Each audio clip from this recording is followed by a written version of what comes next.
Po si Mika Eliana Mendoza. I'm 10 years old. Ang pangalan po niya ay si Allen Pearl Santa Rosa po. 6 years old po siya. Lala Noche. 4. Ayaza po, Ayaza Di Maano. 16 po. 2 weeks. Kay doktor, na-confirm na leukemia. Pala yung sakit niya. Nung narinig ko po yung sakit niya, para pong nablangko po ako, parang hindi ko po alam kung gagawin ko. Parang bumagsak na po ang langit at lupa. Parang pakiramdam ko hinugot ang bitok ako pataas. Dahil sabi ko, napakahirap po ng sakit nila. Parang bumaliktad yung mundo mo. Sorry. Parang bumaliktad yung mundo mo na ang healthy niya. Ang sigla-sigla niya, tumatakbo siya. And then eventually, ba't ganun?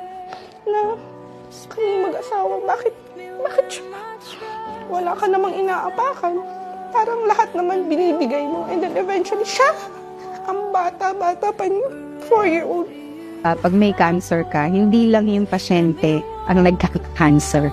Buong pamilya ay involved. Childhood cancer is curable.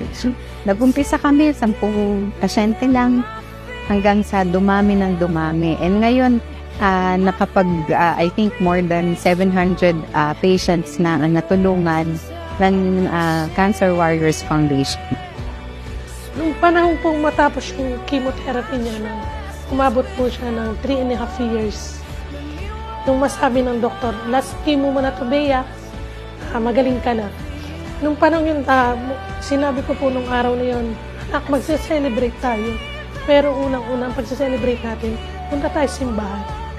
Tayo magpapasalamat kasi binigyan ka ng pangalawang buhay. Alam niyo, sabi ko ng bata, Mama, magaling na talaga ako.